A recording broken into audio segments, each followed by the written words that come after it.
Arrogant, throwing fits, ripping shit, tearing it, imperative. Then I'm killing this mic no matter where I live. These derelict rappers acting a fool, this embarrassing is flagrant. That's the nature of this entertainment, and we can't even change it. Guilty before arraignment, now the system tainted. But when we speak, they all laugh at us. And y'all wonder why I'm lacking trust. Try to fight a giant with attorneys that can back them up. That's church versus science, both sides start acting up. I'm late on my assignment, hopping up a mile high, climbing, obviously never silent. New alignment, I'm defiant, cannot describe it. Used to describe it as a young graffiti artist. Before the beard, I always got carded. Hit every bar, even though my bar's been the hardest. The scars on my face, and I ain't always been the smartest. But I'll show you where my heart is. I said I'll show you where my heart is. I can show you where my heart's at. See it on my sleeve, even if the beat stops my soul. Ladies and gentlemen, it's Tuesday with the fellas. A little sports nonsense and whiskey. Robert, Pinky, good evening to you, sirs. Good cracking, evening. boys? Pinky, I miss your face. Oh man, I miss your dumb face. I can't harass you. I feel like my dad left me. I've And you been can abandoned harass- as a child. And you can harass me through chat, but I don't know if I'll see it because I'm actually like I'm working. orphaned. I'm an orphan at USA, you know. I have to eat lunch all by myself. Just kidding. I'm just joking. For those Courtney- that are just joining, yes, this is a couch. There is some therapy going down, and we're just going to let it play out as it may. Best way to do it. Best way to do it. Gentlemen, how was your past week? Pinky, I know you got a little show and tell for us and a little recap, if you will. Robert, feeling the vibe again. Appreciate you, good sir. Bro, I mean, I had a great weekend. It was nice. I mean, Broncos, came out with a win, so that was awesome. Got to have a really nice dinner with my family, having smoked pork.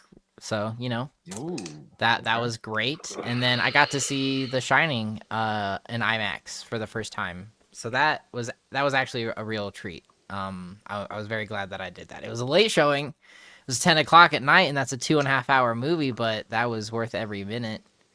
It won't be as bad as what Friday night will be, but we'll get to that later. But yeah, no, my weekend was awesome. I definitely had an awesome cinema experience, and it was great. Nice. Pinky, you wanna show and tell a little bit, good sir? Because I know you got, buddy. You got a couple little goodies over the weekend. So What did you do? Just a Where were couple. you? I know we told everybody last week, but tell the people, what were you doing this weekend? I was at it was in Washington D.C. seeing John Cena's last match. So I was all there with the people, my people, hardcore wrestling fans. It was awesome. Like, just everybody I walked by had a bag from the WWE Superstore. So I'm like, hey, what'd you get? What'd you pick up? What'd you grab? Like, it was nuts. Like, every single person had a bag in their hand of stuff they bought. They had to have made a lot of money off of merchandise sales. Yeah, They made a lot of money For off of me. sure. Yeah. For sure. My receipt walking out of the store was more than my mortgage. Yeah, that sounds about right. So I do have some show and tell. so I did bring some things back. Got me the last time is now John Cena Funko. Oh, that's Nice. dope. Perfect. I got the T-shirt. I switched into the Broncos jersey. I have my John Cena the last one T-shirt. Hey, nice. Got one for Hannah as well. We both wore them to the match. I got the wristbands from the show as well. I got another toy that's being wrapped up for Christmas. And then To yourself? so there's a story. So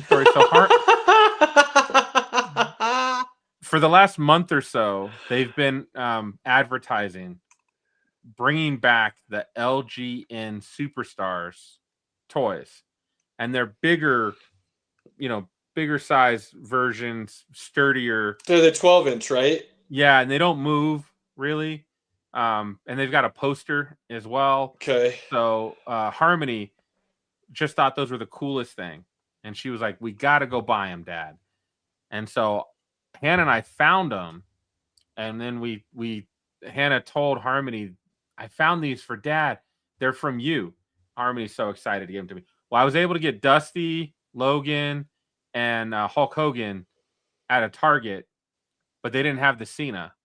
At the Superstore, they had the Cena, so we picked up the Cena. And then my grand plan was I was going to get all of you guys an autograph poster. Because at the shows, they usually do a $25 autograph poster. I was all in to get that for you guys, but they weren't $25. No. Nice. You better get that frame immediately. Yeah. So this was $100. Yeah, that needs to get framed for sure, dude. Definitely getting framed. So then I did get everybody, the whole wrestling crew is getting a Last Time Is Now towel. Oh, Yo. sick. Yes. Yeah, that's cool. That's cool. Cody, when you listen to this, I need you to message me your address. I got you one too. Shiggy. That's awesome. That's killer. Yo, that might just go on the golf bag just for decoration. Not for use. Not for use. That's gonna go over there next to the belt. It's gonna go next to the belt. And then my pride and joy. Bro, that's so sick. That's pretty. That's pretty. And good it's number what, 57? I think I saw. 57 of 550. Yeah. That's awesome. He just strokes it to spin it. Now, Pinky, that doesn't leave the house, so Caleb can't steal it. Right. So yes, that is correct. I stole nothing. You borrowed. I rescued such things that were left behind. You borrowed. No, didn't even borrow. Rescued. And it is not my fault said things apparently wanted to hang out with me for a time being. Okay?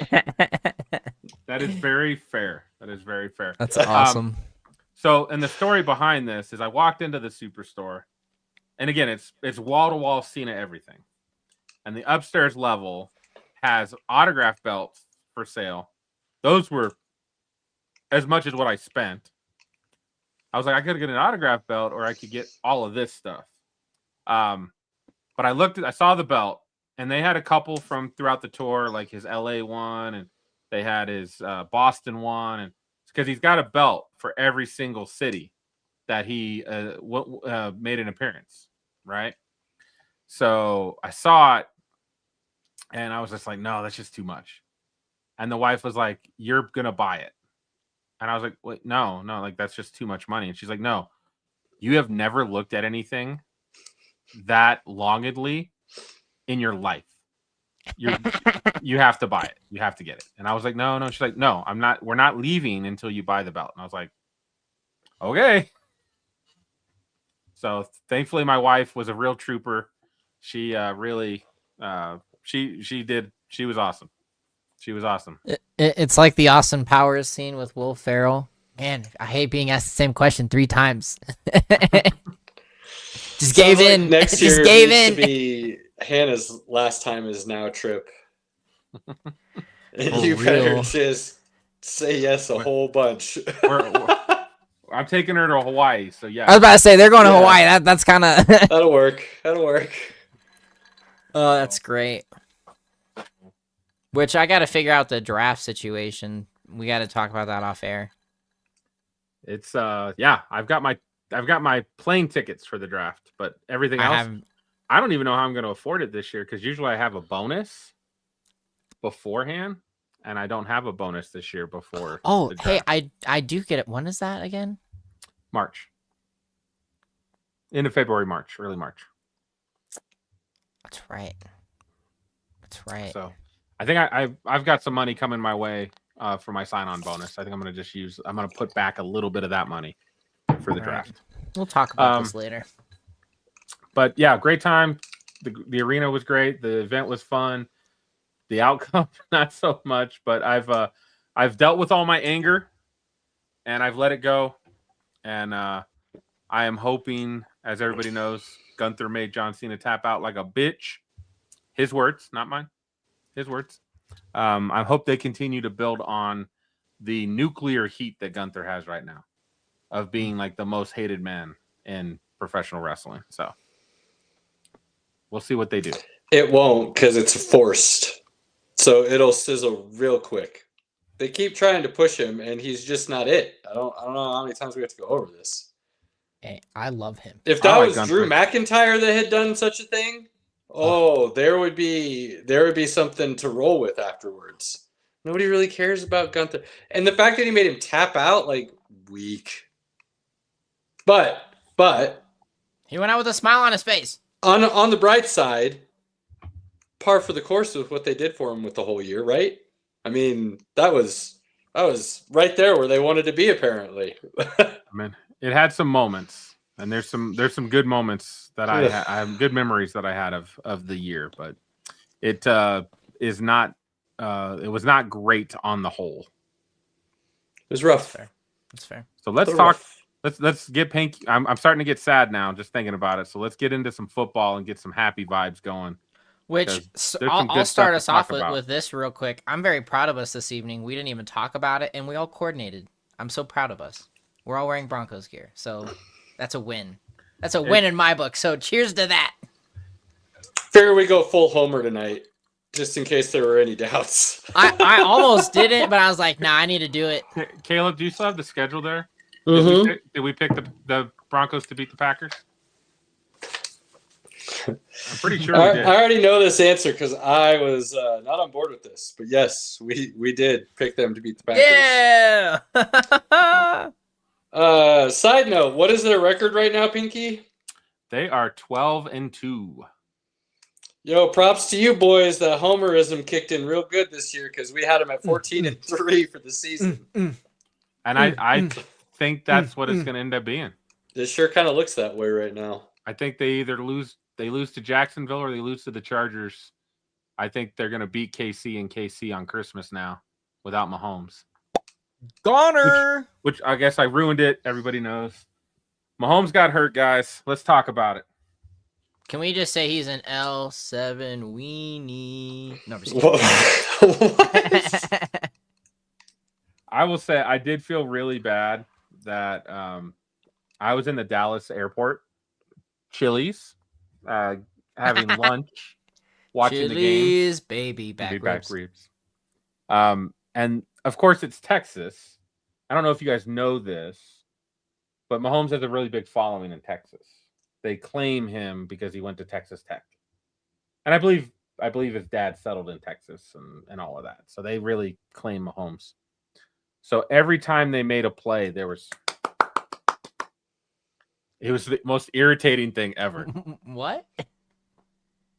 Caleb's been around me long enough. He knows. What did Pinky start doing? No, you didn't. I was trolling. I was. Every time the Chargers made a good play, let's go. Yeah. Oh, I was being really over the top. My wife started giving me the look like she's like, just stop, just tone it down. Yeah, love it. And I after they like sacked him, I started cheering, and then I was like, oh no, he's really hurt. No, take that. Breathe it back in. I'm sorry. I felt bad for that one, but it is what it is. It was bound to happen. Just the way that he will always put his body on the line to make the play. I can always respect that from him. He is a true competitor, and he's got the clutch gene. I wouldn't say this was always bound to happen. It's not like he puts his body on the line in what's the way I want to say this? In an unsafe way, in a reckless way, maybe is a better way to say it, like some other quarterbacks do. He usually gets down, avoids the big hits, and this was a guy tackling him from behind while he was trying to escape the pocket. It's not like he got lit up trying to extend a play in the wrong way. You know what I mean? Very much so a freak injury, the way it was right. Yeah, Definitely totally. freak, but happening. I said it pretty much as soon as it happened. I think the similarities between him and Brady at this point in their careers is eerie. This injury occurred in year 8 for both of them.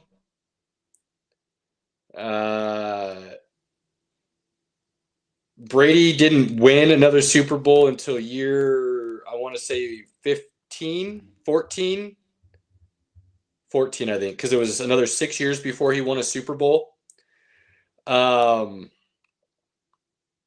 Like anybody thinking this is going to be the end of the Chiefs, the only way that happens is if the front office and the head coach completely screw the pooch moving forward. And this is, let's be honest, this is the perfect time to transition. This is the time because anybody that knows this injury knows the year after, the first year back, you're just trying to knock all the rust off still. It's really still a rehab year. And anybody that goes out and balls out that next year is a very rare breed. Adrian Peterson.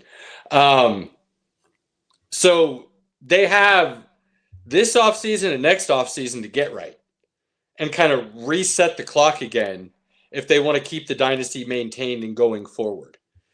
They don't necessarily have to win a Super Bowl in the next couple of years to still have a dynasty as long as you're still in that conversation at the end of the season. So if you're still making AFC championship games, that clock is still on. Right. So I think anybody celebrating the end of the Chiefs celebrated a little too early and need to get a little bit of a refund on that celebration because it would surprise me if they don't use this time to transition into their next phase. Let's talk about that for a moment because I agree with you. I don't think the dynasty is over. But next year will be tough because he's probably out half the year or not quite 100%. If he comes back early, which he could. I mean, theoretically, where the timeline is, he could be ready to start the season. I think that would be really pushing it, and you're almost asking for another injury. And I think they would slow play this, and he probably comes back. If you start on the IR or whatever it is, you got to wait till like week 4 before you can come back or something like that. You're thinking the PUP list. PUP list. That's what I'm thinking. When can you come back from that? 6. It wouldn't surprise me if they do that. Something very similar to that and just let him continue the rehab, but be there for all the team meetings and everything. And then reactivate him and let him kind of finish out the season to clear the rest of the rehab. I think the problem they're going to have is two of the reasons they've had a dynasty. I mean, Travis Kelce, he's still had a pretty good year, but I would say that's only because, like, there's not a whole lot else out there for them to throw the ball to. So he ends up still getting, enough targets to generate anything. But, he's just not the same guy anymore. He's just not. And he probably Rashee Rice is a true wide receiver 1. Worthy, I don't quite know what he is yet. Could he be a 2? It's kind of borderline there. They've got Gray in the wings as a tight end. He's not Kelce, but he's a serviceable tight end and not offense. So they can kind of roll with that moving forward. They still need to address the line a little bit after some pieces left in the last offseason. They need to get a running game. And I've already seen some mocks projecting Jeremiah Love to them. And that would make something interesting. So let's rephrase that a little bit. They need to actually focus and stay committed to running the football. Yeah, because when they've committed to Kareem Hunt, when Kareem Hunt had over 20 carries this year, they won. They have to commit to running the football, but Andy Reid gets away from the run. He does. He's before you know it. Isn't he like a career like 60-40 split or something like that? Like it's a pretty big gap for him. I would say it's even higher than that, most likely. I'd have to look we'd have to look up the numbers. I think it's closer to probably 70-30. There's just moments where when you get done at the game, you're like, they only had 14 rushes? What? Their interior 3. I know they let Tooney go, but Creed Humphrey's the best center in the game. And then Trey Smith is pretty damn good at right guard as well. So kind of whoever they have at left guard. You can run the football with those two guys. You're not wrong. I maybe it's just the teams kind of packed the box a little bit more this year because they weren't as concerned about the Well, they just the don't have passing guys. game. Yeah, they don't have guys getting open consistently in that passing game. But I would say while the Hunt Pacheco is a serviceable duo, I think one thing I have very clearly learned from Detroit of all teams is that if you have the ability to get a guy who you think is a stud and a game changer, and you believe that's a piece you're missing to take it to the next level, which there's no reason the Chiefs shouldn't think they're not just a piece or two away still, you go get your Jahmyr Gibbs. You go get your Jeremiah Love, and you allow that talent to help you take that next step forward. But will they commit to that though? Is the problem? Like sometimes, no matter how I good don't a know. running back you have, That's a good question. It's a fair question. It's a fair question, Pinky. Andy Reid's burned me before with running backs, so I just don't trust the guy when it comes to that. But I feel like that first year and a half of Kareem Hunt before he got suspended, Andy Reid was willing to let him get a lot of touches when he felt like that was a stud. I feel like before Pacheco's injury, they were letting him get a lot of touches. Before the injury, maybe he zapped his legs a little bit. he doesn't have the same. Right, that's what I'm saying. But I feel like if Andy Reid has what he feels like is a stud, he'll let that guy eat, is what I'm trying to say. But he's got to feel like he's got a stud. And I don't feel like he thinks he has that right now anymore. So he does back away from it. You got to remember, Westbrook ate in that offense for a while. And then Shady later on for a little bit. Which he did a lot more in the passing game too, though. So I'm not saying he didn't do, but they still find, even those screens and stuff are part of the quote unquote run game. You know what I mean? You can make some of that passing game feel like part of the run game. And Andy Reid's one of the best at doing that. That's part of the reason his split is so bad. But if you don't have somebody you feel you can do that, then maybe that was the issue. I don't know. The other problem they have right now is they have a Chris Jones issue. He's just not the same guy.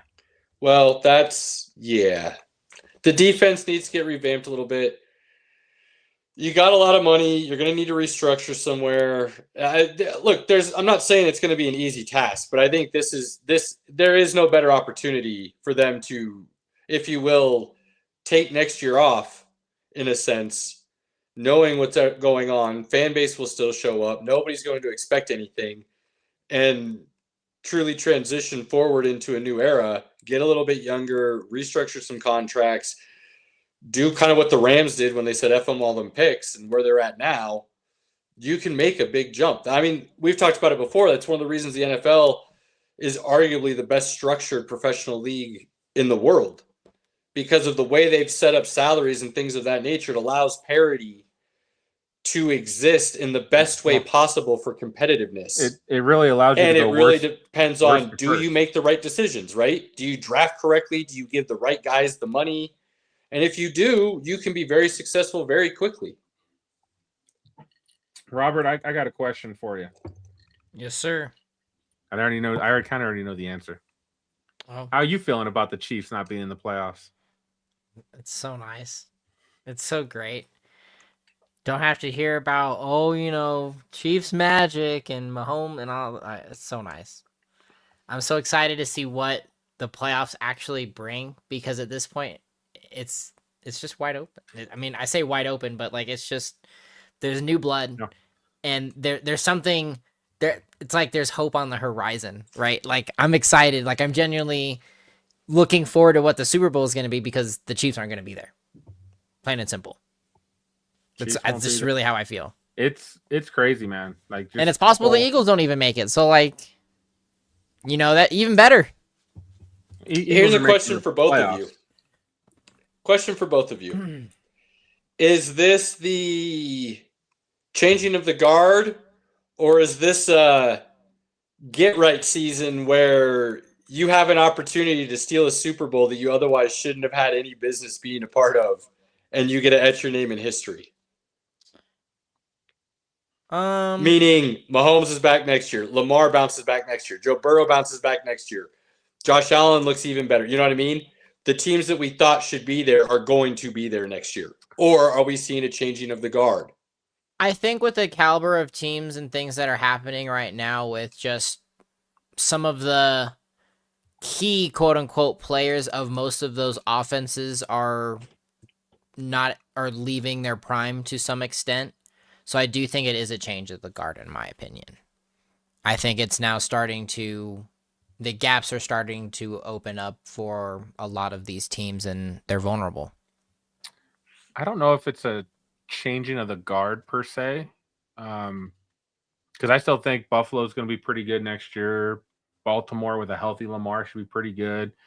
The Bengals, if they can figure out how to draft anybody on defense that can help and them protect Joey B. They could be pretty dangerous. But then you've got the Broncos, who are looking like a great team together, and they've got a lot of their guys locked up for the next few years as well, so that's not an issue. And then you've got the Patriots, who look amazing as well. Seattle. Except what about game... a San Francisco, who is part of that guard, but they're so injured this year and still looking really good? They get everybody back next year, they're going to be just fine. Right. I think it's just it is one of those weird seasons that I agree, there is an opportunity to seize the moment while these other teams are a little down and they have to retool. Right. They've got to get a couple pieces here and there, get healthy in a couple areas, and boom, they're right back where they normally are. So I just don't think it's a change in regard, but I do think, the Rams are looking great. The Seahawks are on the up. The Jaguars are on the up. Here's a fun stat for the Jaguars. Since they traded for Jacoby Myers, they're averaging 32 points a game. Caleb hates this so much.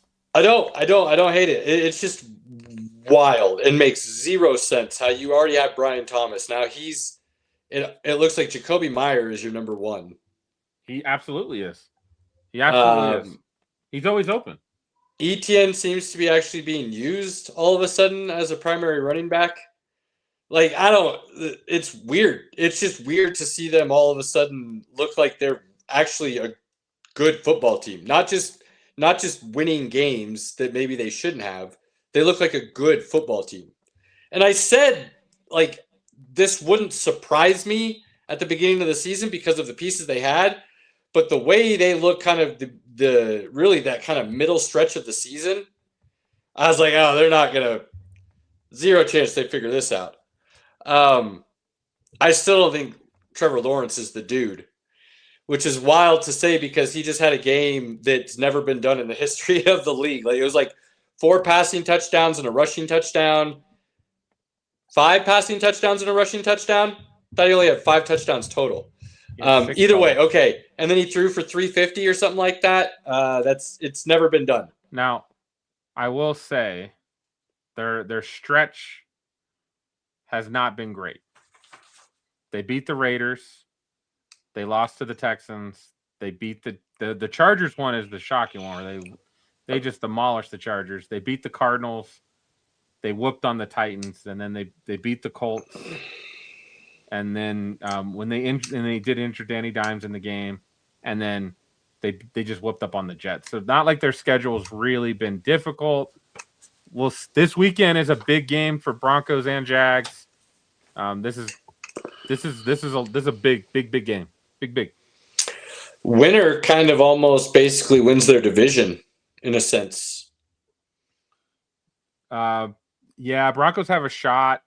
I'm not saying it locks it up. I'm just saying this win really puts either one of these teams in a position to lock up their division. They'll control their destiny because the Jaguars play the Broncos, Colts, and Titans. So if they can win this game, they win the Titans game, they probably got it locked up. Now, didn't think I'd say this to start the season, but let's stay in the AFC South here for a moment because the other really big storyline this last week was Mr. Phillip Rivers coming back and starting for the Indianapolis Colts. The good old Grandpa Rivers. And I don't care what anybody says. I don't care what Cam Newton's salty ass wants to say. My God, I've never seen a man more hating of a situation and a person getting an opportunity in my life. Watching that on live TV was something else. But he played good football. And when I say good football, I mean given the circumstances, given what was being asked of him, he had them in position to win the game if it wasn't for a last-second field goal. That, like, what else could have you asked for? He had 4 days of practice. He hasn't played for 5 years. Now, okay. So Indy's just on the outside looking into the playoffs, right? I do believe now. Yeah. They play San Francisco, Jacksonville, and Houston. And I think all of those games are winnable. Would I favor them? No. I actually wouldn't favor them in any of those games. But based on what I just saw from Phillip Rivers, and now you give him a week in practice with that offense, I do think all 3 of those games become winnable based on what I saw this last weekend. Whereas before that, I would have said they're done. They're going to lose out, and they're out. Now, if I'm a Colts fan, I don't think you can honestly say the Colts do not have a shot. It may not be great odds, but they definitely have fighting odds right now to still make the playoffs, I think.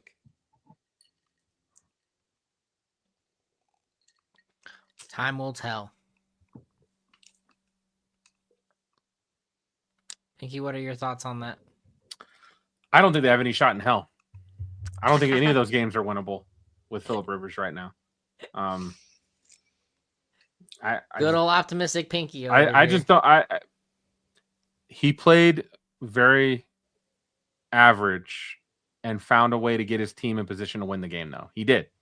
That's admirable, especially after 5 years, 4 days of practice. We talk about that Baker game when Baker ended up from Carolina to LA. Yeah, that's absurd. He had like a day of practice and was like, now you're starting, and he won, right? So it didn't look great. Could it get better? Sure. Those 3 teams are tough right now, and they're all playing pretty good football. And they've been playing better football than the Colts were playing before Danny Dimes got hurt, because the Colts were in that, like, they just weren't looking right down the stretch. Danny Dimes has been hurt, though, since, week 8, we've come to find out, with his strained calf or whatever it was. It happens every year. A team comes out of the gate, and for whatever reason, the Colts were playing their best football early. And it's always said you want to be playing your best football in December. It's the Steelers line, right, Pinky? That's the most recent, newest example. I mean, the Andy Dalton line you love to use for quarterbacks, that Steelers line is really that, hot start, not a good team. The Patriots had done that for years. They would be 2-3, 3-2. November, December hit. Next thing you know, they didn't lose a game during November, December. Like, you want to get hot. You want to get playing your best football at the end of the year. And I think the Colts were hot, and then they kind of leveled, and then they weren't playing great. So we'll see. Those are in all 3 of those matchups are really good, but I think they only have the wiggle room to lose one of those, I think. I don't think they can. Honestly, I don't think they can lose one of those if they want to be in the playoffs, because I do believe they're just on the outside looking in right now in the wild card hunt. So, correct me if I'm wrong, please, but the situation is not great. But I think the fact that you can even have some hope is pretty wild, all things considered. Hope is going a little good. further south now within the AFC South. Welcome back, CJ Stroud. The return of Mr. Amagetcha, because that offense is starting to look pretty good all of a sudden. And I would say a lot of that is due to the way he has been playing and looking like he's taking that next jump that you kind of expected to see more last year. And granted, I know what last year was, so I'm not trying to say there aren't reasons for why, but we knew what the defense was. Might be the best defense in the league. And people want to keep fighting with me, and I know I had Seattle fans on my ass for God knows what reason. I didn't even say they were bad. I just said they were slightly inconsistent at times. Caleb, that was the best thing about that is you literally said they were the best team in the NFC, and they still hated on you. Just mashed on me. Anyways, Houston might be the best defense in the league, but I also think Seattle's defense is really good. I've been saying that all season. This isn't anything new or just because I got reamed on. If they listen to anything else, they know that. The Broncos' defense is really good. I think Philadelphia's can still be up there. I think a lot of it depends on what your offense is doing for you. And right now, those offenses are all kind of looking like they're doing something for their defense that really allows them to go after the quarterback. Houston, Jacksonville is going to be a very interesting race for that division coming down the stretch. Now, if Indy does win out and they beat Jacksonville and Houston, I haven't done the math. I don't know if that means they could win the division then. I don't quite know, and I'm not going to go there. So there is a really fun race in a division that we thought there wasn't going to be really worth watching at all to begin with. It might be turning into the best division at the end of the season. So, it's one of the reasons we love the NFL so much. There's another team that I would have put in this defensive category, Pinky, until this weekend and the major injury that occurred, and that would be Green Bay and Micah Parsons. And we'll jump over to the NFC side in a second, but I just wanted to mention that because outside of those defenses, I don't think there really is a defense that can play at that level. I think those guys have kind of separated themselves from the rest of the pack as far as the defensive side of the ball this year. And you can go win some games with just those defenses. And I think Green Bay was on that level. I don't think they can now without Micah Parsons. I thought the Rams were on that level for a little bit. I don't think they are anymore after the last couple of weeks. Could they turn it back on? Potentially, yes. But as of right now, no. So you look at the AFC South and you say, I would say at least two of those teams are going to be in the playoffs at this point. I would be surprised if Houston and Jacksonville don't make it. But then if one of them doesn't make it, I would say that probably means Indy went on some crazy run and Phillip Rivers is just doing things he shouldn't be doing, and they made it. So you still get two teams. But again, this looks like a division that might be the most competitive in the league this year, and we were thinking was arguably going to be the worst, which is wild. I think the only two teams that are on the outside looking in that have a shot are the Colts and the Ravens right now. Are the only two teams that have a chance to get in. And the Ravens have a better shot at the division, and the Steelers winning last night makes that a little bit harder. Fair. Now they still have a game against each other, so that's going to be their defining. Who won the other one? I can't remember. Was it Pittsburgh or Baltimore? I thought it was Baltimore, but that's what I thought too. But now I'm drawing a blank. I'd ask Robert to Google it, but he looks like he's asleep. No, I'm not asleep. What the heck? I just got to give you some crap, bro. Hold on. Steelers beat the Ravens 27-22. Ooh, that's not good for Baltimore because they go New England, Green Bay, Pittsburgh to end the season. Oh God, I don't know if they beat the Patriots this weekend. No, not after the game the Patriots just had. And I don't know if they beat the Packers. Blowing a 21-point lead to Buffalo at home. Division Vrabel's not going to let that happen again, dude. Yeah, division opponent, weird things happen. We I know, but it's not going to happen again. And the way they've decided to apparently let Travion Henderson be the primary back, and that offensive line, big plays are happening on the ground right now that is opening that offense up for the pass game wide open. They're looking good.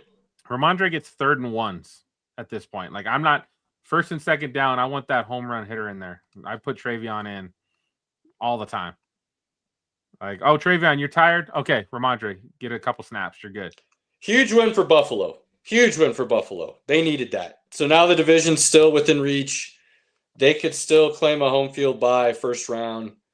They could still get no, they can't. Only the 1 seed gets a bye now. So they could still get a first round home game is what I'm trying to say.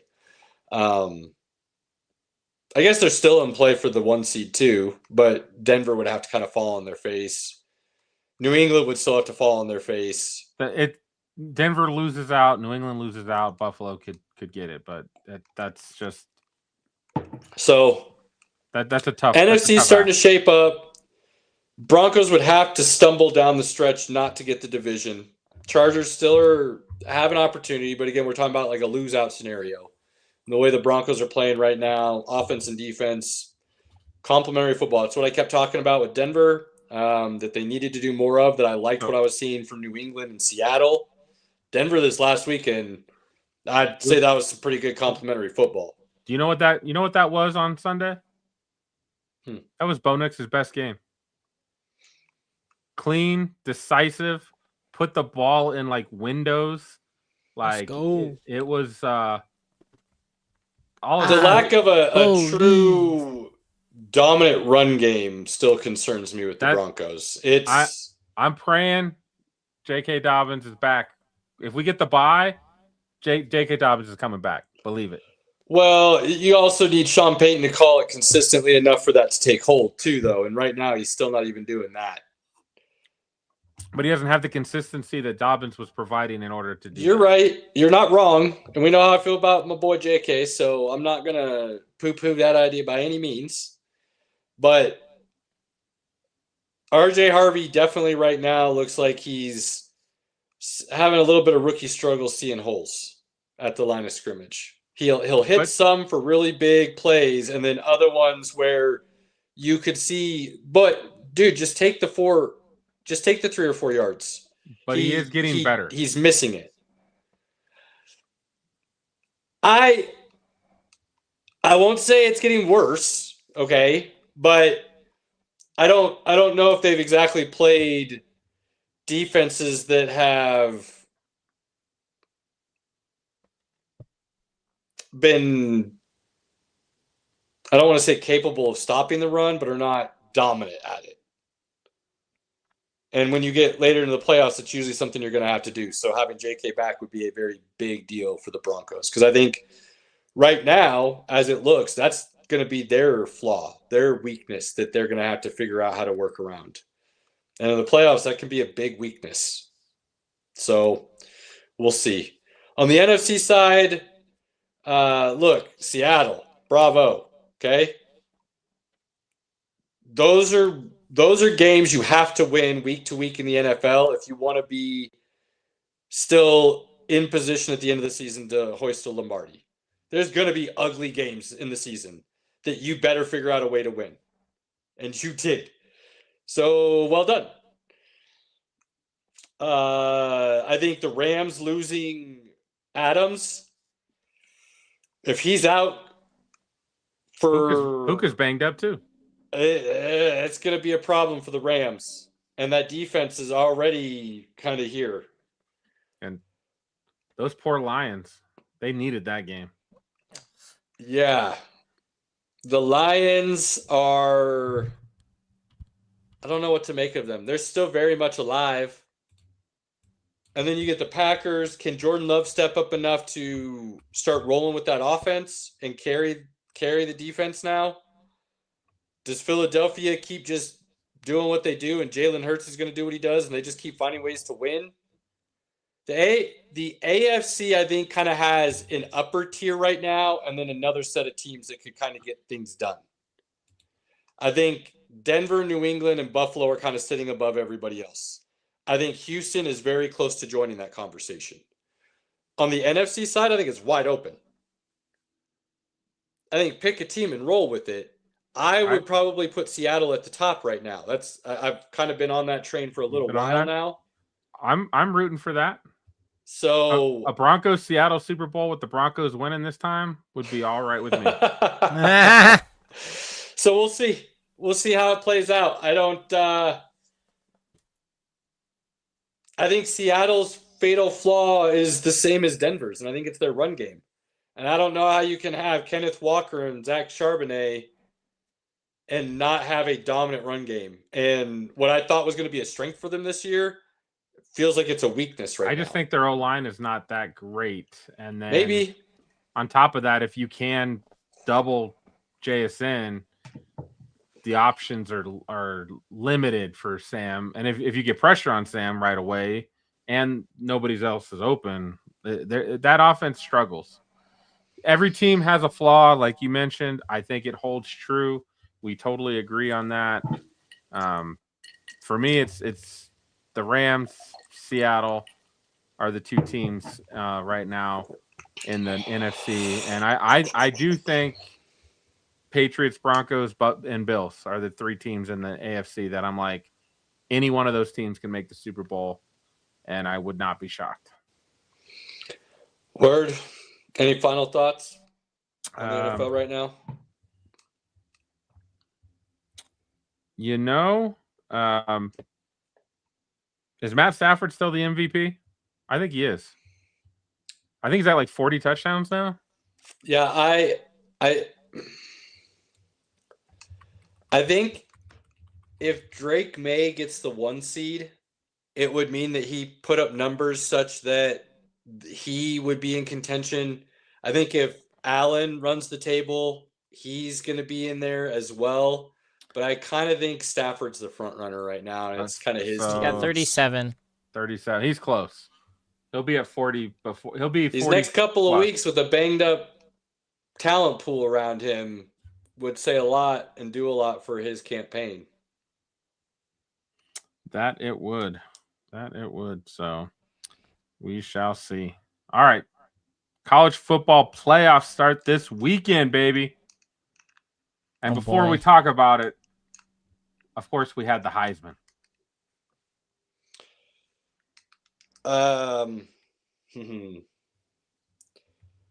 So I went down a rabbit hole. Oh boy. And Think he'll start drinking. To find another year where, and I really don't like saying this because I don't feel this way exactly, but just the race itself had this feeling, and it sounds negative, and I don't mean it to be, but just underwhelming. Mendoza winning felt underwhelming. None of the candidates felt like they had a year or 2 or 3 of them where you were like, that was spectacular.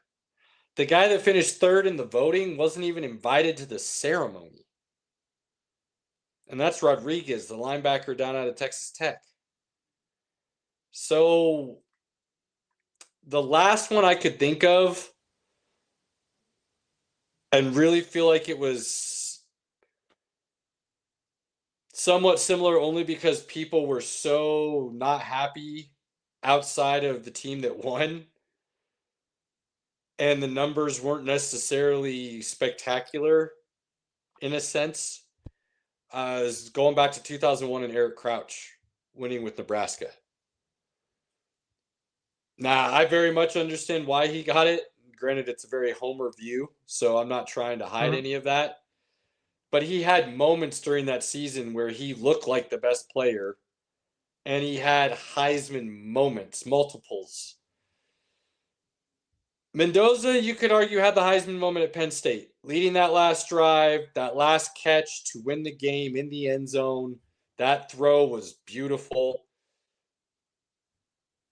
Being the quarterback at Indiana and being the best team in the country this season, I think is very much underrated and underappreciated for why he is very much deserving of this award.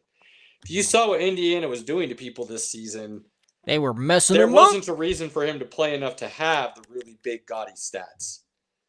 Now, the time he did play, completion percentage wasn't spectacular. TD to INT ratio isn't spectacular. So there's some arguments still there, and I get that.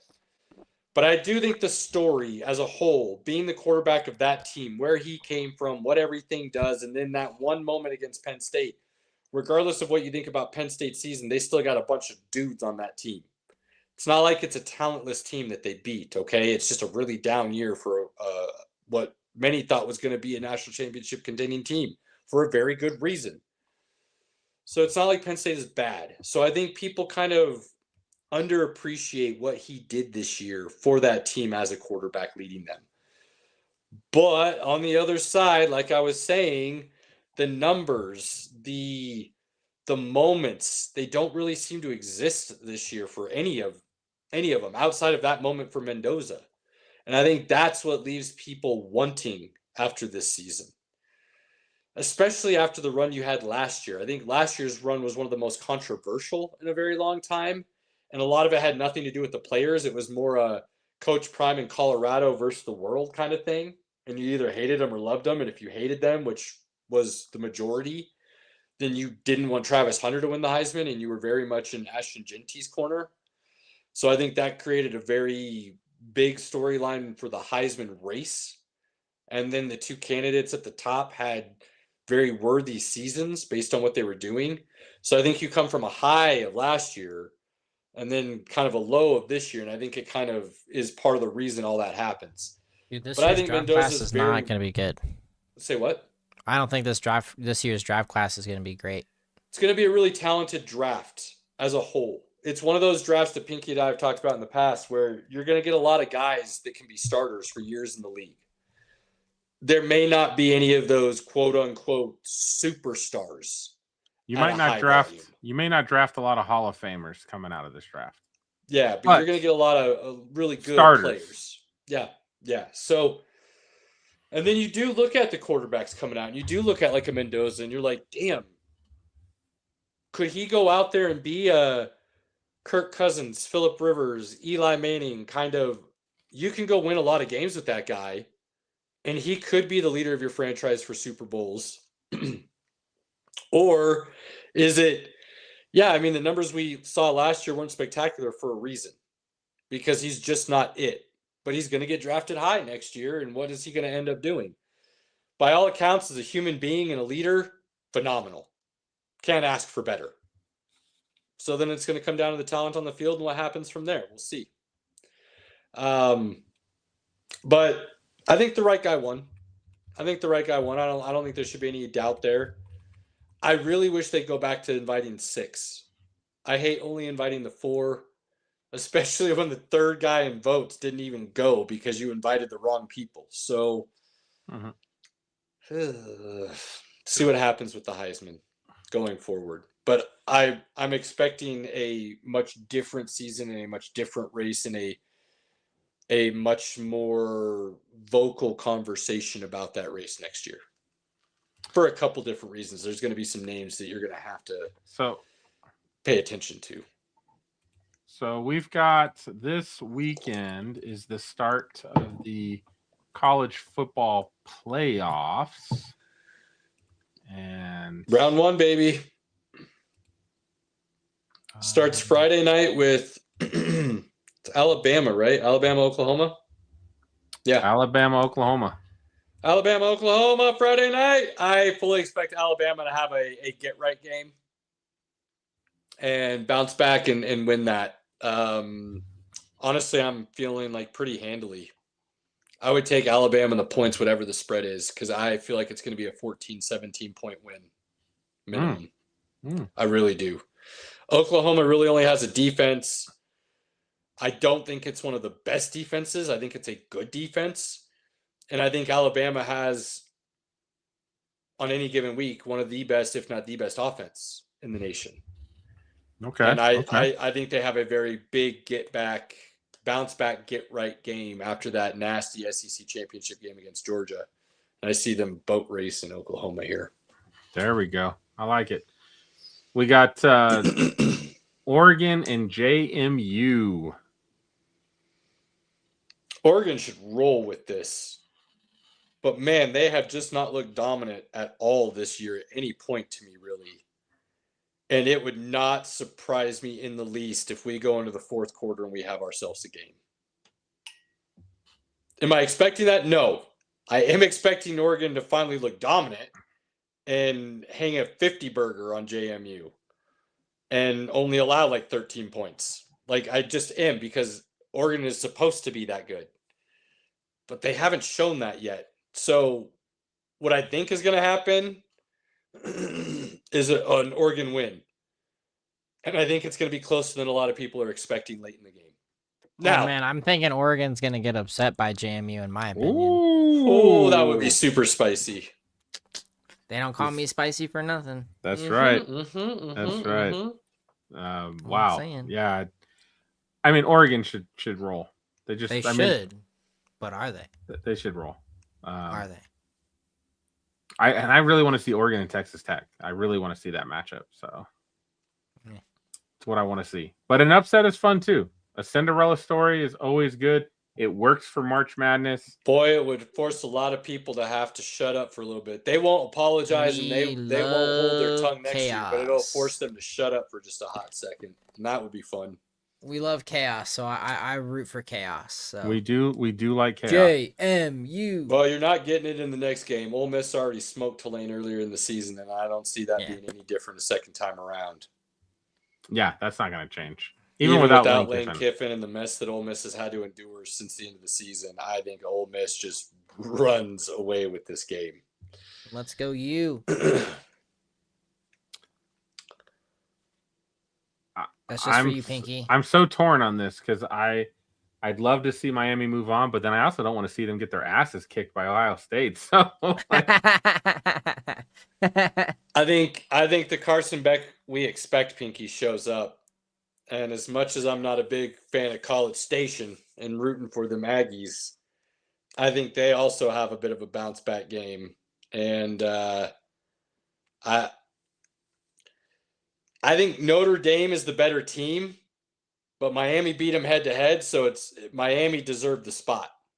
If I'm looking at the end of the season and who I think was like, if I'm comparing them again and I say put them on a field again, I would expect Notre Dame to make Miami look a little foolish. But Miami beat them. And Miami had the same record at the end of the season. Miami deserved that spot.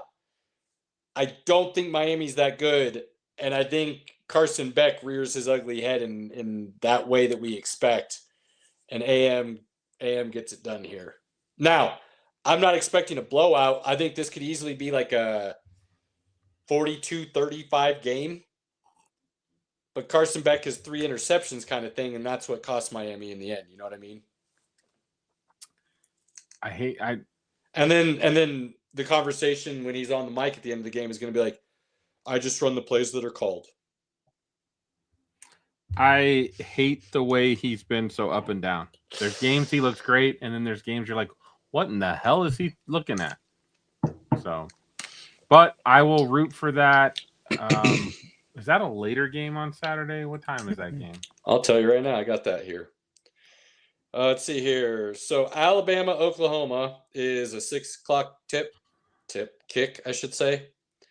Tulane, Ole Miss is 1:30. Oh, Miami, Texas A&M is 10 a.m. Man, I'll either be really happy at 10 a.m. or really sad. I take my test on Saturday at 8 a.m. So we'll see. We're going to knock that shit out, homie.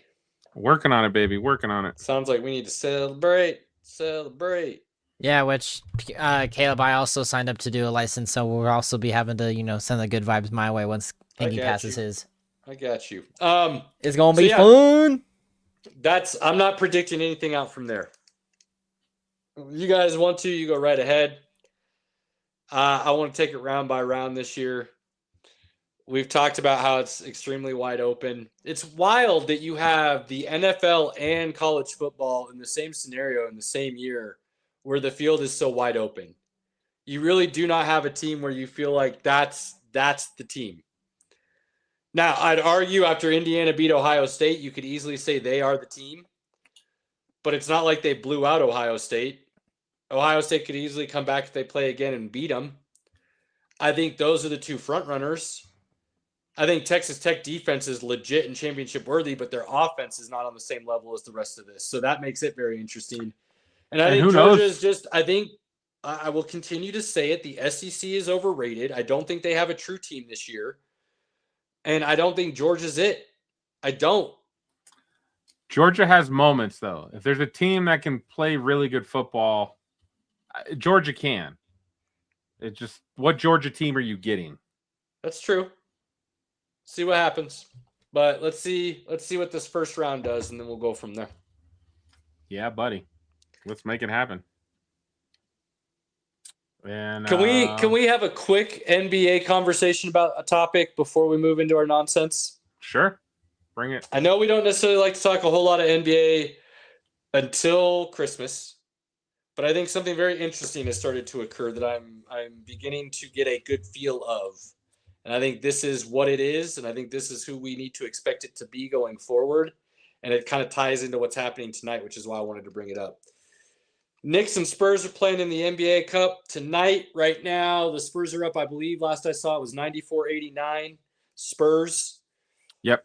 beating the Knicks right now. So we'll see how that game ends. I like it. I know there's very mixed bags. I think the majority are still against it, but maybe warming up to it a little bit. I think they can still continue to make it bigger, and it can be something cool as time goes on. So the problem they have with the Cup is I don't think all the teams put their effort into winning the Cup. They don't. You're absolutely right. And I didn't expect them all to begin with either. But just like, and I talked about it, you look at the international soccer at the highest levels, there's a lot of tournaments within the season that they play and they actually do care about. And I think this is a good way for the NBA to eventually extend the season without extending the season. You're not going to have to add games, but this will create a natural almost break within the season if you want to, in a way, as it grows to where it can provide some breaks for teams and players. I'd like to see this in January. I know why they do it now. That's where I'm getting at, but I think you actually extend it out a little bit more, Pinky, from beginning of the season until All-Star break maybe. And by building that in, you can give a little bit more days rest here and there for teams in the first half of that season. But I think they're still experimenting. I think they're still building. Overall, I still think it will be a good thing. The tie into that is one Mr. Victor Wembanyama. The superstar that he is, or at least believes himself to be, whether he is yet or not, and I think that's a different question, solely based on injury and time played, not talent level. But he's starting to become very vocal about his thoughts, feelings, and beliefs. And I think people need to be very careful listening to these opinions, because one of the very first ones he let loose and wanted to roll with and back up until he had to backtrack a lot bit at the beginning of last year was that the NBA was easier than Euroball. And he has since very quickly had to realize that, no, that's not the case. Not the case at all. And what he was trying to say is, well, it was easier to score because they play less defense, this, that, and then he's come off of all of it. That's not what he believes, and he knows it, and it's not true, never was. He said as much. Well, yesterday or the day before, a very interesting quote came out that I don't think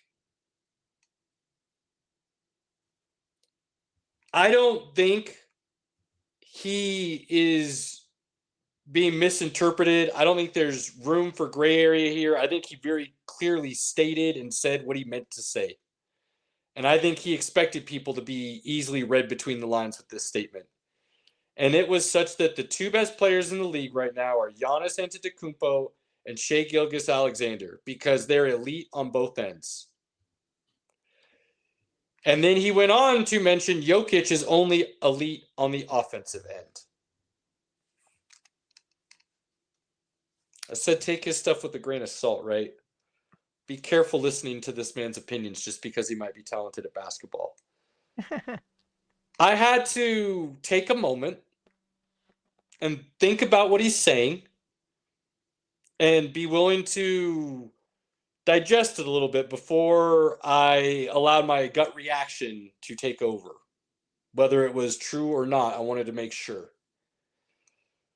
So I didn't even need to go down a rabbit hole, Robert and Pinky. I just needed one bit of information. Like one piece is what I was looking for.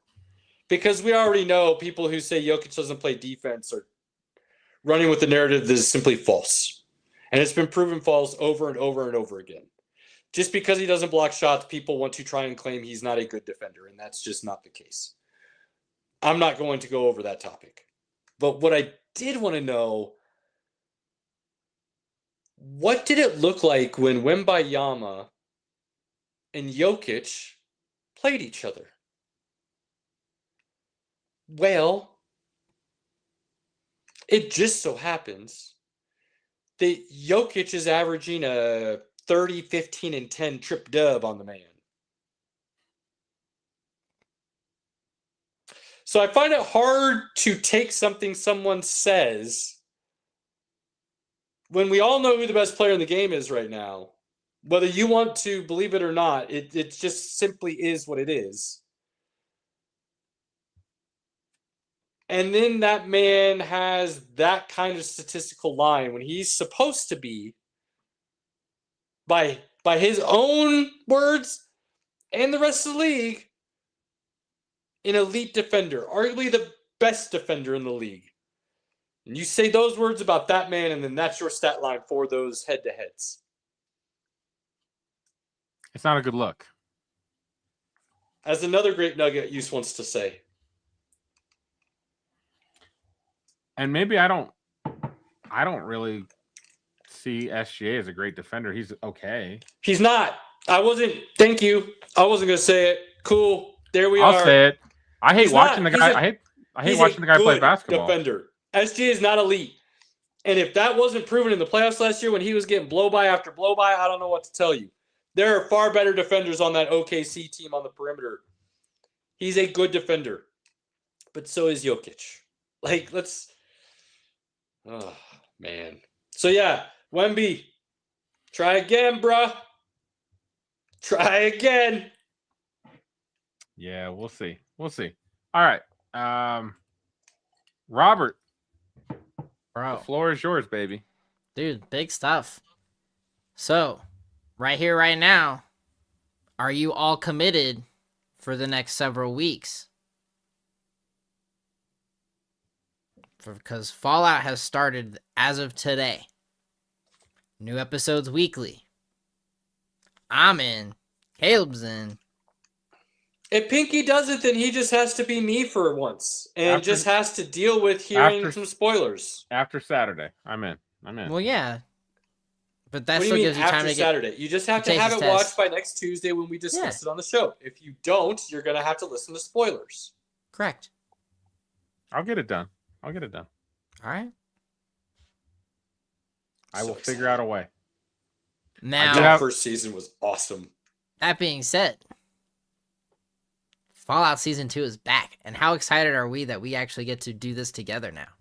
Robert, is there a better video game to movie/TV show adaptation than what Fallout 1 gave us? And I can't answer that in any shape, way, or form because I never even played the game.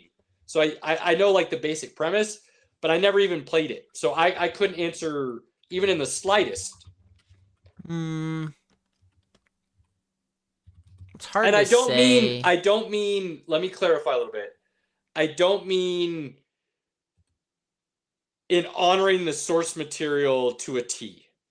I mean being able to just give the general feel in the same way that, and maybe not to this extent, but the same way Peter Jackson was able to give us a Lord of the Rings that felt exactly like the books, even though he changed some major things between book 2 and 3 kind of, and left off maybe one of the best endings in novel history. Yes. But does that make sense? Do you understand where I'm coming from? I would agree to a certain extent. I still think not even agree. I'm asking you because I'm wondering. Yes, to a point. Love Fallout, but again, never played the game. It's a very good adaptation of the world and everything in it. And I'm excited for where Season 2 goes because New Vegas is one of my favorite video games of all time. And if they do it right, which I'm expecting they will, it's going to be awesome. Wait. I think something might have just clicked for me. And if it didn't, then just forget this and move on. So I apologize. Is Season 1 based on just one of the video games? And then Season 2 is going to be based on... It's just the setting. Okay. There's characters and things that will pop up, but it's not exclusively tied to a video game specifically. So New Vegas was a video game for the series of Fallout New Vegas is what it was called. But the way it sounds like you're telling me it's going to be used more so is just to add to the world at large in which we get to move around in GTA style kind of almost. Pretty much. Okay. All right, cool. Cool. I still think that the Super Mario movie that came out a couple years ago is one of the best video game adaptations to date. Yeah, I'd agree with that. So that was pretty good. The one with Pratt being Mario. Yeah. Yeah. And the sequel comes out here in a few months. So terrible, and actually was really. It was good. so good. You're right. That was. I love good. it. It's no. What was it? 89, 90 Mario Bros. Like it's No. not. It's not as good as that. No. that not at all. That movie with Danny Leguizamo. Who was it? No, it's not Danny DeVito. Who was it? John Leguizamo and oh man, I can't remember his brother. The guy from Who Framed Roger Rabbit, right? Yeah. I was like, wait a minute. I don't know his name, but that's the guy. Yeah, that one's so classic, so terrible and classic. At least the most recent video game adaptation. Bob Hoskins. The Last of Us season 1 was fantastic. Yes. I think Fallout is up there, and then I love Twisted Metal. I think Twisted Metal is a great adaptation. I mean, it's a very exclusive opinion. I personally think that the Assassin's Creed movie with Michael Fassbender did a great job of adapting the world. Okay. I think it deserved a second chance. But it got a lot of flack. I don't understand why. What about I thought Sonic? It was a great movie. Those movies are great. Yeah. Right? Those ones are pretty good too. Man, we really went down a rabbit hole with this, but yeah, no, totally. Sorry, it was a question I had been thinking No. It's valid. No, it's an absolute valid for the topic of conversation. No, there's a lot of as of late, there have been great video game adaptations because video games themselves, I think, are telling the most prolific stories right now that movies can't, and movies are now are taking from video games to bring it to the video game people. Like Minecraft. Minecraft made so much money, and I'm not a fan. I haven't seen it. I don't plan to see it unless for whatever reason I do. But that movie made money and was pretty faithful from my understanding. And I can't speak to that at all, but it did excellent. So video game movies are going to become a more constant thing. I mean, what got me into anime was a adaptation of the Keanu Reeves video game Cyberpunk. And that was phenomenal. And then when they ended up incorporating the TV show into the game itself to not only get some of the equipment, but visit some of the places in the city that the show's based on, it's a whole new level of immersion. And so when you have these other things that are happening, I'm almost willing to bet that at some point there may be a Fallout update for New Vegas. There might be a remaster or something that Bethesda puts out. Who knows? But there's a lot of opportunity there for Fallout itself as not only just a video game, but a TV series, movie, wherever we really go. So that leads me to my next question. I was leading into this kind of a long way of getting a real big picture from you on thoughts on this whole subject that I've had some curiosities about. But before I do that, Pinky, did you have a thought that you wanted to jump onto that? I was going to just say the other one that's up there is Five Nights at Freddy's. I haven't seen that. I'm familiar with, haven't heard a lot about, but it's got a huge following. That's for sure. Yeah, it's cult classic. It did really well. It got a sequel too. So sequel just came out. All that being considered, twofold and a comment kind of thing, Robert. So stick with me for just a quick hot moment. I'm holding on. Do you think going forward, video games and adaptations into movies or series will overtake the novels? And is Star Fox the absolute best option to start a universe with going forward? No. I would go with Zelda myself, but Zelda's already happening. I know, but it's live action. But that's a universe that you can really expand on.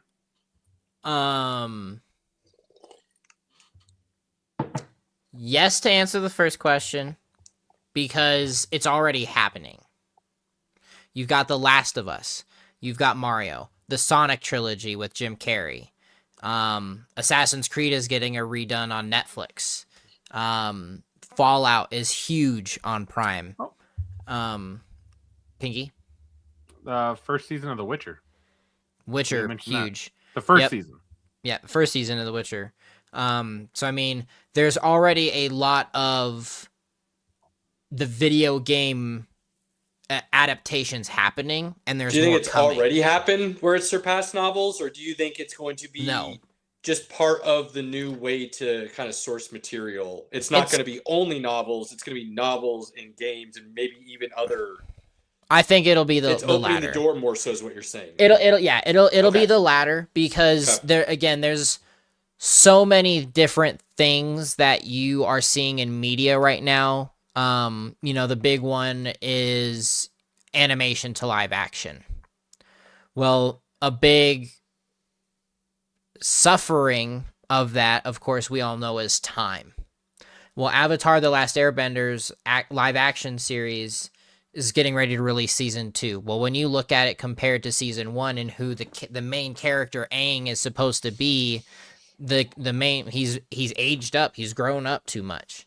So he doesn't have that same boyish charm that animated Aang carries throughout the whole series.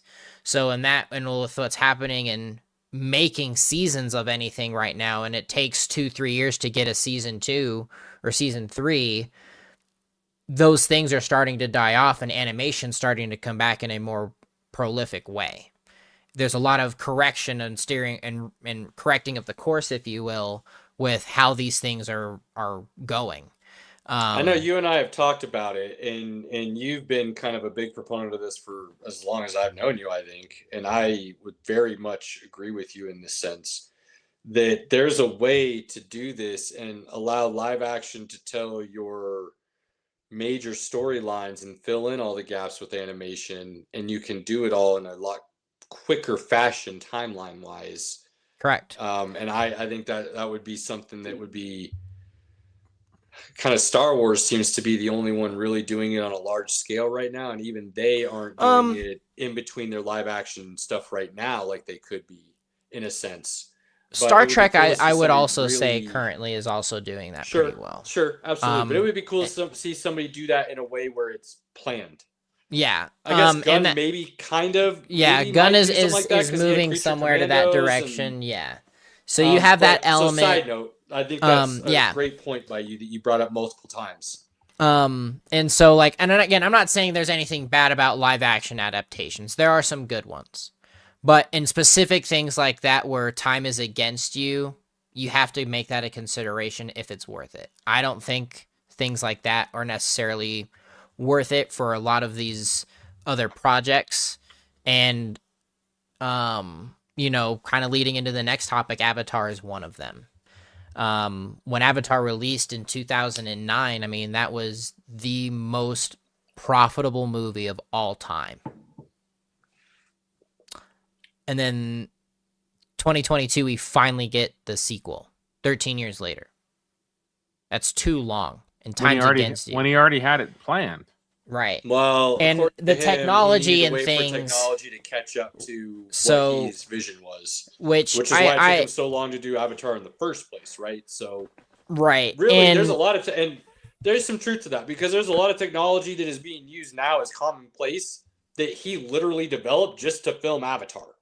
Well, and again, Tron Legacy is one of those big ones too, that when that came out same time, and that was de-aging technology for Jeff Bridges, and now we've used that in almost a near perfect state, and we got Indiana Jones. Right. So it's some of those things where in the long run it pays off, and that's great, but now we've been sitting here in a situation where he's talked about a 4 and 5, but he's also talked about 3 being a final movie. Yeah, I am very frustrated right now how everybody's talking about this is the final perfect wrap up to a trilogy, and I'm like, yo, hold up. And if this man doesn't do 4 and 5, we don't get to sit here and call this a trilogy and say it's great. He told us there was 2 more movies. Right. So if he doesn't do them, you don't get to sit here and say this story was wrapped up beautifully. That's a crazy idea to me. Yeah, exactly. And because of everything that's been going on, and I really want to dig into this, and being the cinephile that I've become, I actually bought the director's cut and have watched it for the first time. It's awesome. It is really good. It's fantastic. Really good.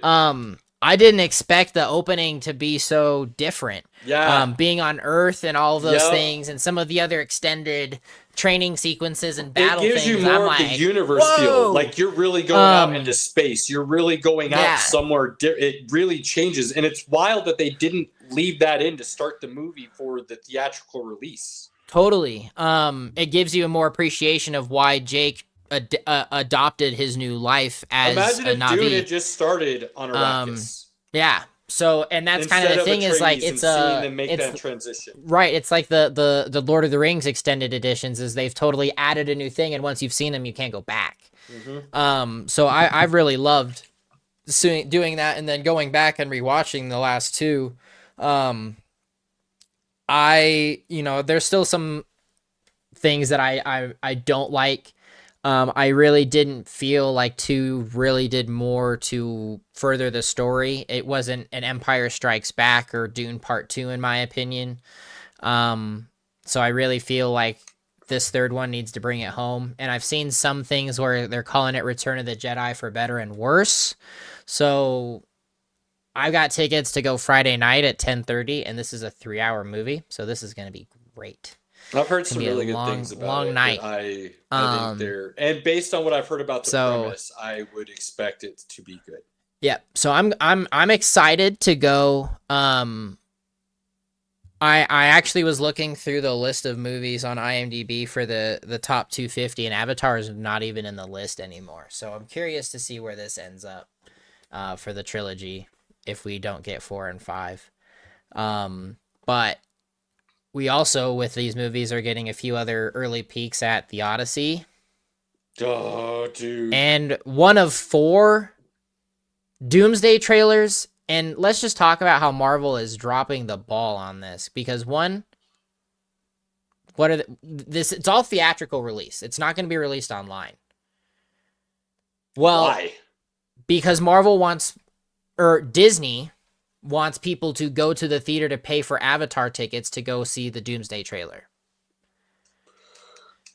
Which, again, there's 4 different trailers, and they're not going to be released online. So what this is encouraging is pirating and illegal filming and all these other things for them to just get posted and widespread online. Saying it. Hollywood has lost touch in such a major way. And they do not understand that the theater is no longer a family-friendly venture. Not even close. And so when you get situations like me, and I think there are a lot more people starting to becoming me, where you would rather sit your butt at home and watch in the comfort of your PJs and your favorite blanket with your surround sound on, than you would having to go to the theater and get out of the house and pay an arm and a leg to do so.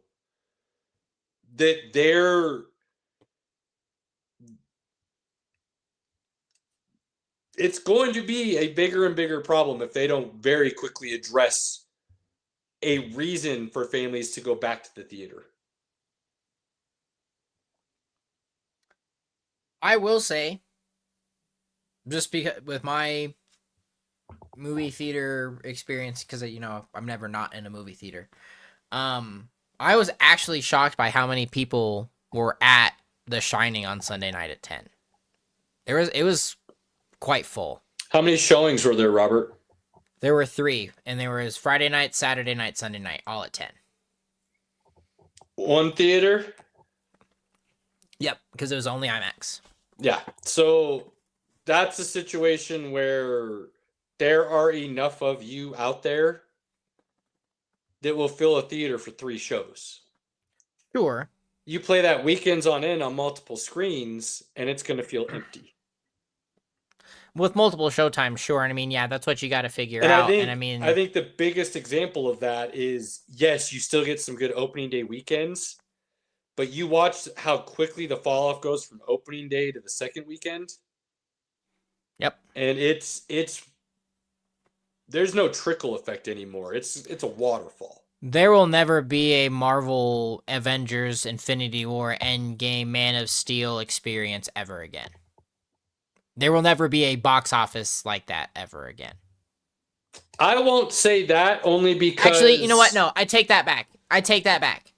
And the only way that I see it happening, the only way, is Nolan's Odyssey. I feel like that will draw in a big box office. I am insanely excited for that. We'll talk more about that as we get more information. We're able to really dive into it because. Oh, I will let you know what the sneak peek is on you Tuesday. won't have to. I'm way ahead on this. I've known about this project for. I've known Greek literature and. Oh, I know. My It's dog's fantastic. name is I'm Odysseus. excited to see the. My dog's name is Odysseus. The other one's name is Zeus. Okay, like this is part of history that I really, really enjoy. So, but this is why I think that it may not see box office as far as the overall gross figure that the movie does in dollars, but I think you could easily see if Hollywood finally wakes up. I think you could easily see it change to where you see ticket sale numbers drastically outsell what's been done in the past. But because they woke up and it's so much cheaper and affordable to go to the movies, those movies, while they may sell more tickets, won't necessarily look like the same box office draw that an Avatar or Avengers was. Oh, well, sure. I mean, inflation and all that. And I think that'll have to be something that people consider, because what Hollywood really needs and what they're unwilling to accept these days is they need that secondary market to become what it once was. And when I say that secondary market, I mean what happens after thank you, Robert. What happens after theaters?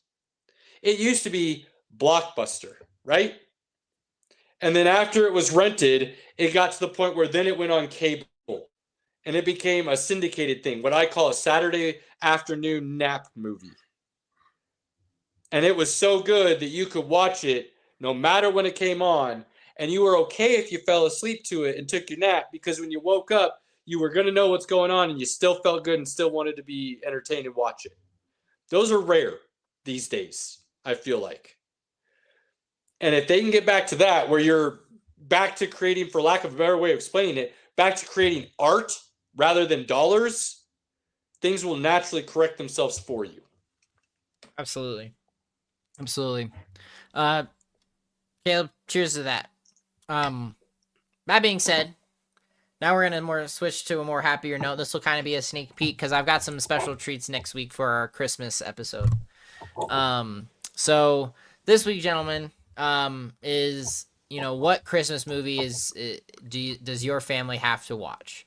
So my example here is, every Christmas day, Christmas morning, we wake up, we start doing Christmas presents. Christmas Story is on in the background. The 24-hour run, we have to have that. That is our number one Christmas movie as a family that we have to watch every year.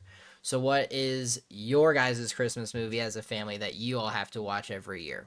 Like together as a fam, not just like, oh, hey, let's put on Elf or Die Hard. What is the movie as a family? Any version of The Grinch right now with the two little ones. We can get away with, and they're big fans of. The one they really enjoy is the most recent, the Illumination one remake with the goat with screaming. Benedict Cumberbatch. Yeah, where the goat's just like ah, and Yeah. scares everybody away. That's their jam right now. The wife and I is Christmas Vacation. Ooh, classic. Okay. Do you do anything special with it? Like, do you have to have like eggnog or like Christmas cookies or anything? No, just however You we're just put it feeling. on? Maybe we'll That's have fair. some drinks. Maybe we'll just throw it on.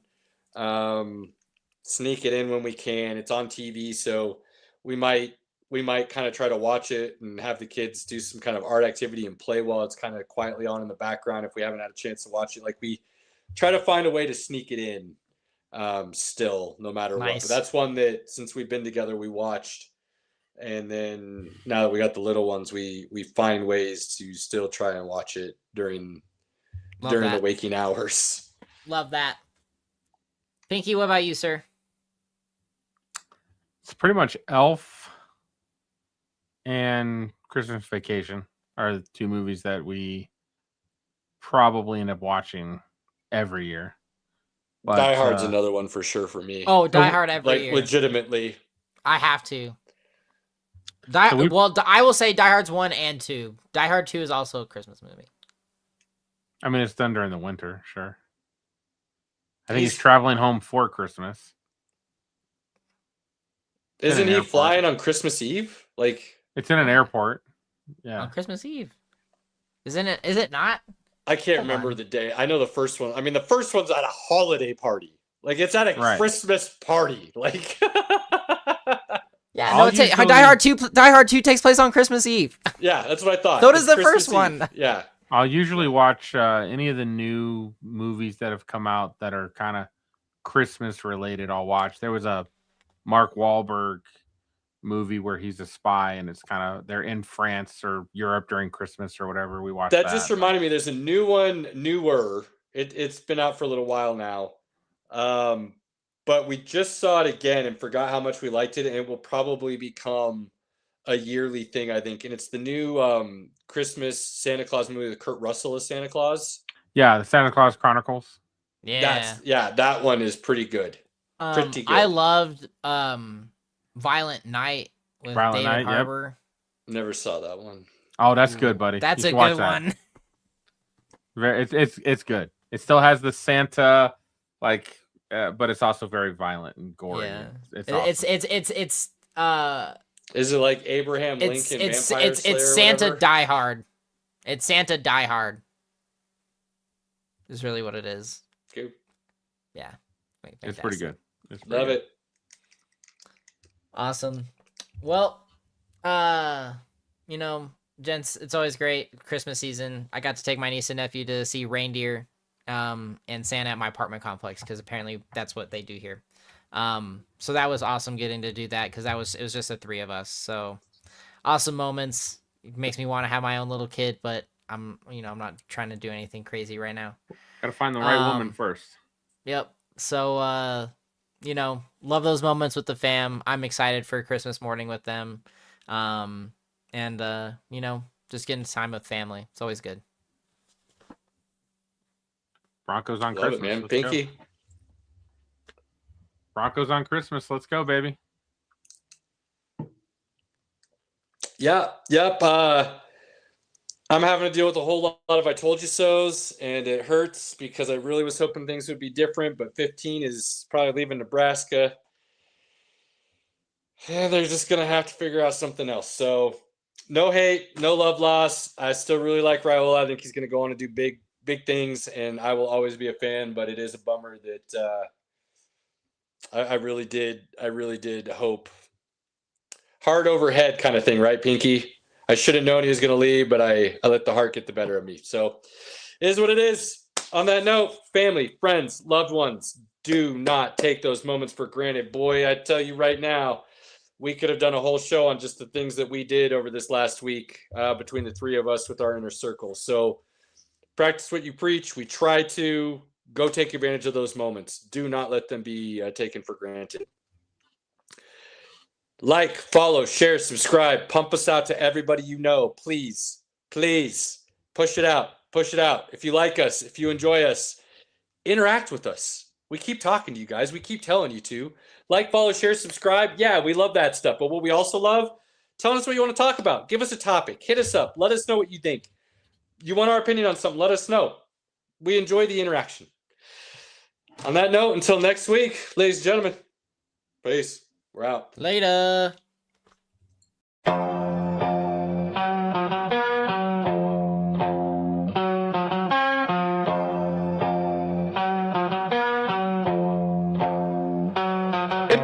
Pinky in the building, reppin' orange and blue. Broncos country, yeah, you know how we do. Hot take so wild, you remember the name. From college ball to the pros, Caleb spitting game. Robert here, the pop culture plug. From comics to racing, pour the drink in the mug. Sports, nonsense and whiskey, yeah, bold talk. Good laughs and a glass in the air. Sports, nonsense and whiskey, right? Kick back, tune in, take a wild side stride.